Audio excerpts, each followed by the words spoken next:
a resignação e até a ousadia da fé, de dizer: o Senhor vai me dar, e eu vou trazer aos teus pés, ele vai ser criado na casa do Senhor, e ele será grande diante do Senhor. Isso é a ousadia da fé. Eu não quero apenas um filho, eu quero um filho que faça diferença, que faça história, que mude o curso desse mundo para melhor. E ela entregou, ela abriu mão do seu filho para dar para Deus. Jim Elliot, um missionário norte-americano que foi martirizado em 1956 aqui no Equador, entre os indígenas, ele falou uma frase muito interessante: não é tolo aquele que abre mão do que não pode reter para ganhar o que não deve perder. Muitas vezes nós renunciamos e coisas que nós iríamos perder de qualquer jeito. Se eu morrer por amor a Cristo, eu estou renunciando só o resto da minha vida, porque eu vou morrer mesmo uma hora. Por isso que ele deu a sua vida para Jesus. Ele falou: Senhor, eu estou disposto a morrer por ti. Eu abro mão da minha vida se isso trouxer salvação nessa tribo.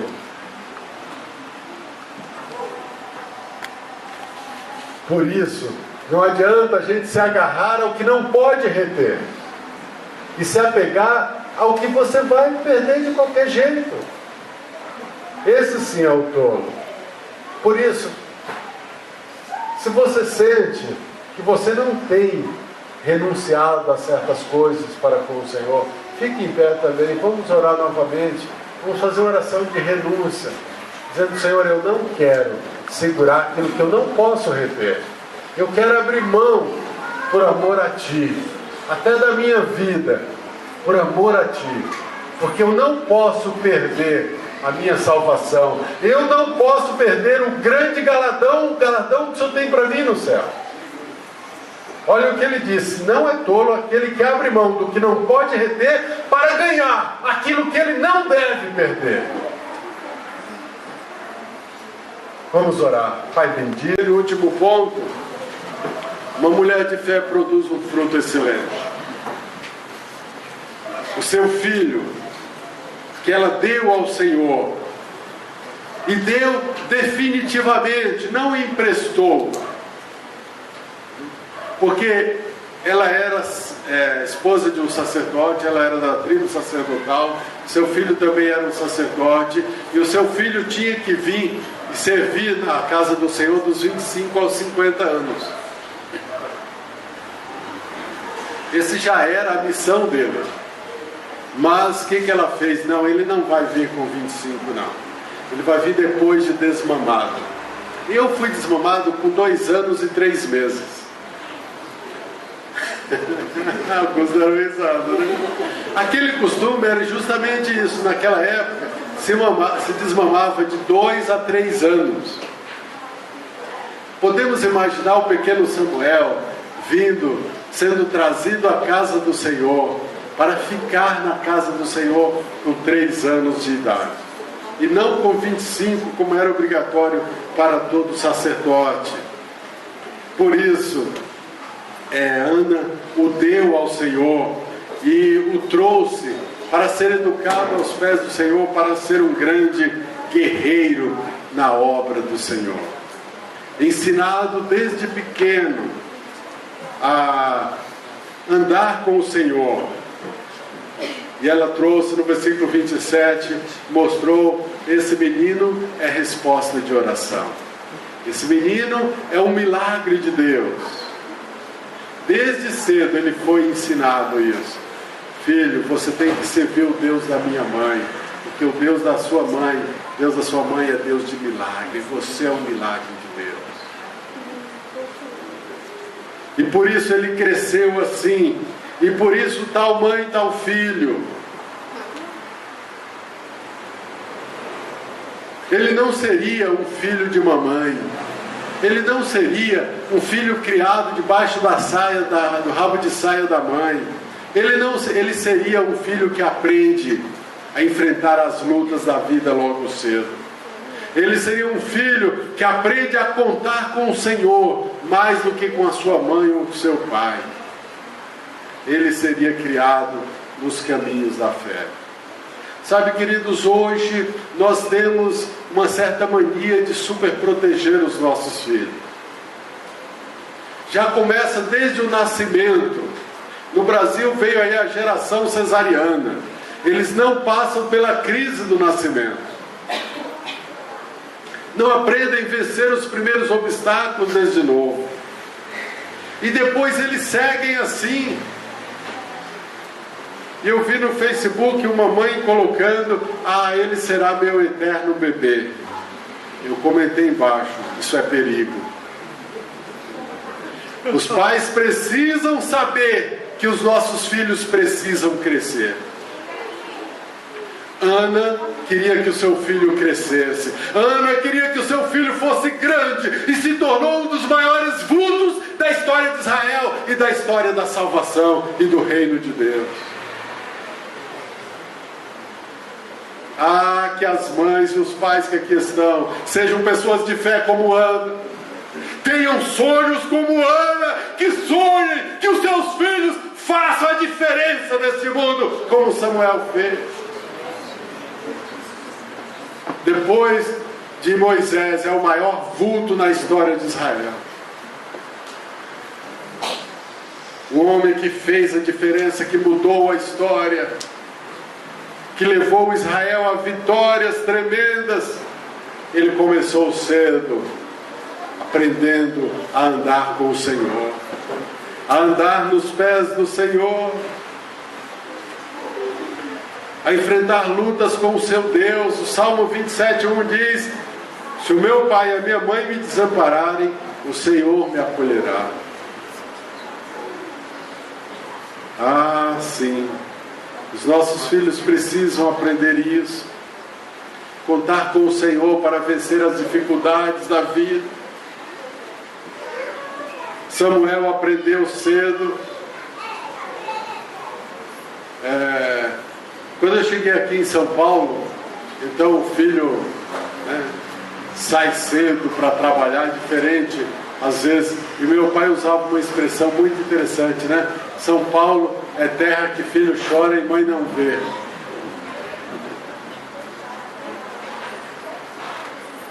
E Samuel passou por essa experiência. Mas o Senhor vê as tuas lágrimas. Se o teu pai ou a tua mãe não vê as tuas lágrimas, o Senhor vê. E eu vi isso na minha própria vida. Com 17 anos eu estava, 18 anos, uma estafa profunda e morando sozinho. Morava na igreja ali no Ruge Ramos, Igreja Batista Bíblica de Ruge Ramos, e com uma receita para comprar remédio. Eu não estava bem, caminhando até a farmácia. Meus pais, meus irmãos moravam em Mauá já naquela época. Eu fiquei aqui, trabalhava aqui, fiquei morando aqui sozinho. E orei e falei: Senhor, não permita que eu desmaie aqui, porque eu não tenho ninguém, né?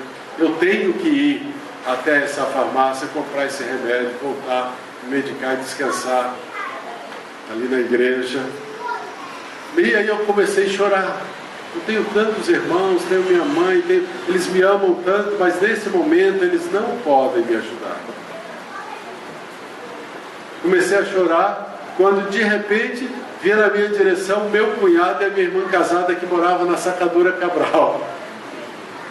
E eu enxuguei as lágrimas rapidamente. Sandro, você está bem? Eu falei: não estou muito bem. Não, vem cá, senta ali no carro, deixa que eu vou lá comprar o remédio. Você vai para minha casa, você não vai para a igreja, não vai para minha casa. E Deus dá o socorro. O nosso Deus nos dá o socorro. Samuel aprendeu isso muito cedo. Deus usa pessoas para nos trazer o socorro. Também a cada ano aquela mãe de fé levava para o seu filho uma túnica pequena. Ele crescia, né? Cada ano precisava de uma nova. A túnica é o uniforme do sacerdote. Aquela mãe, ela não levava a roupa do Batman, nem a máscara do Homem-Aranha para o seu filho, não. Ela levava o uniforme de sacerdote, nem a boneca Barbie, sei lá, né? Ela levava o quê? O uniforme de sacerdote para o seu filho. Porque ela tinha um sonho. Se você tem um sonho, você tem que engajar o seu filho nesse sonho. Não pode ser como a outra. Ah não, quando ele crescer ele vai decidir se ele quer servir o Deus verdadeiro ou Satanás. Isso não é mãe de fé. Mãe de fé fala, não, você vai servir o meu Deus, o Deus verdadeiro. E já começa a dar o quê? Túnica de sacerdote para ele. Tá, queridos? Por isso, tal mãe, tal filho.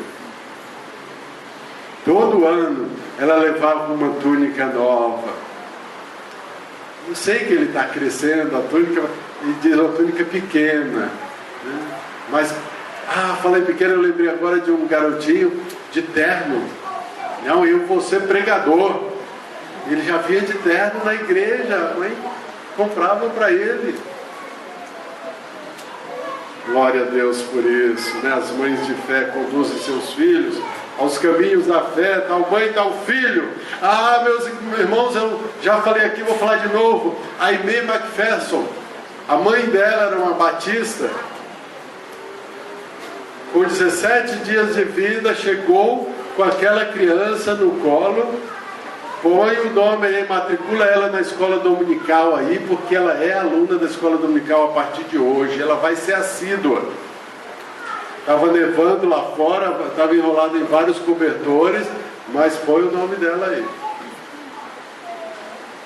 E a Aimee McPherson, uma das maiores mulheres do século XX, na década de 20, ela fechava as ruas de Los Angeles, de tanta gente em carro, parando no Angelus Templo para ouvir a voz daquela mulher de fé. Porque com 17 dias ela foi matriculada na escola dominical. Também me lembro aqui de Susana e Wesley. A mãe de Wesley chamava Susana. Ela era filha de pastor, esposa de pastor, e se tornou mãe de pastor porque o Wesley se tornou um dos maiores pastores da história da igreja. O pastor, o marido dela, viajava muito porque ele cuidava de umas 10 igrejas. E ela que pastoreava a família, ela fazia um culto doméstico tão maravilhoso que a vizinhança vinha. E às vezes tinha 30 pessoas no culto doméstico, no culto de família dela. Uma mulher de fé, que inspirou a fé de Wesley. Wesley conta e fala da fé de sua mãe. E Wesley, quando novo, com 4 anos de idade, pegou fogo na casa deles. E ela tinha muitos filhos, ao todo teve 17, não sei nessa época quantos filhos tinha. Tinha muitos filhos e ela conseguiu trazer vários filhos, e os vizinhos ajudaram, mas por fim ficou um lá dentro. E a casa já estava muito incendiada, já estava correndo o risco de desabar em cima do fogo.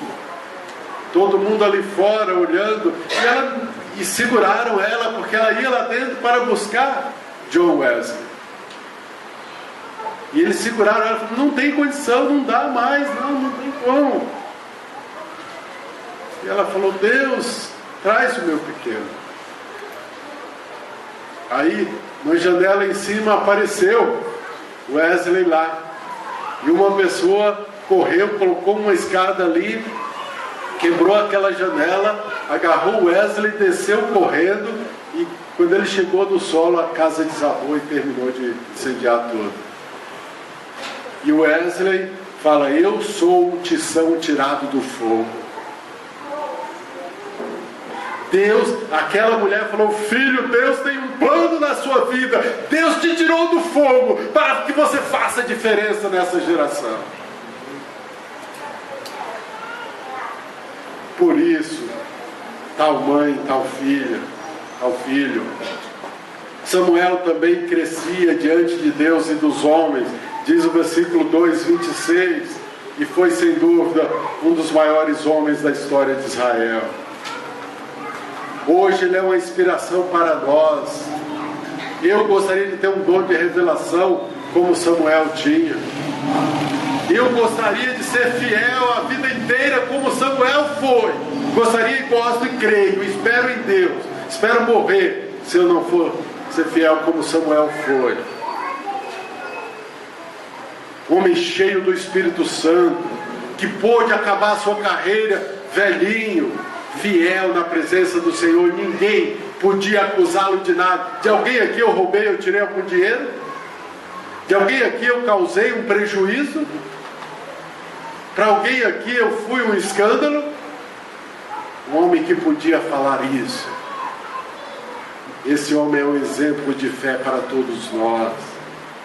Samuel foi uma grande bênção, primeiro para a sua mãe, para o seu pai, depois para o reino de Deus, para Israel, conduziu Israel a grandes vitórias, e para o reino de Deus. Ele trouxe esperança numa época de trevas e escuridão em Israel, e foi um grande homem. Por isso, queridos, nós precisamos sonhar grande diante do Senhor, mas não ser apenas sonhadores, ser pessoas que estão dispostas a pagar o preço, que estão dispostas a orar, a jejuar, a vigiar, a vir à casa do Senhor, a buscar e a ver a coisa acontecer.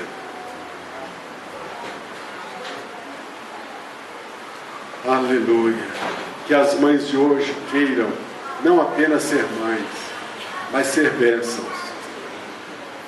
ser grandes bênçãos, e não apenas ter filhos, mas ter bênçãos, e ter grandes bênçãos. Israel precisava de um homem de verdade naquele momento. E Ana orou: eu quero um filho homem, Senhor, e que ele seja um homem de verdade para fazer a diferença, porque está faltando homem nessa geração. Homem de brilho, homem de garra, homem que vai em frente, homem que luta, homem que vence. E assim foi o filho dela.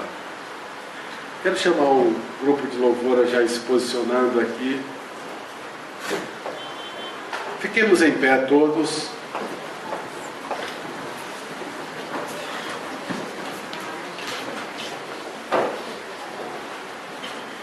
Vamos orar mais uma vez. Pai querido, Deus eterno, obrigado, Senhor, por esses exemplos de fé que estão na Tua Palavra. Obrigado, Pai, pelos exemplos de fé mais recentes, como Aimee McPherson, como Wesley, como Inés Tonini, como tantos outros, Pai. Senhor, declaramos que nós também queremos que a nossa vida seja um exemplo de fé. Pai, declaramos que nós também queremos ser inspiração, Pai, para que outras pessoas tenham o desejo de vir à Tua casa e aqui ter um encontro contigo, e aqui se ver face a face contigo, Pai. Oh, Deus maravilhoso, declaramos, Senhor, que queremos viver na Tua Palavra, viver na Tua presença. Declaramos, Pai, que queremos ser bênção, ó Deus de amor. Declaramos, Pai, que queremos ser pessoas de fé, como Ana, como Samuel. E te pedimos, Pai, pelos nossos filhos, ó Deus, que eles sejam pessoas de fé. Te pedimos, Pai, pelos nossos filhos espirituais, que eles também, Pai, aprendam a crescer na fé, que sejam gigantes da fé e que mudem a história dessa geração. É o que nós te pedimos em nome do Senhor Jesus. Amém.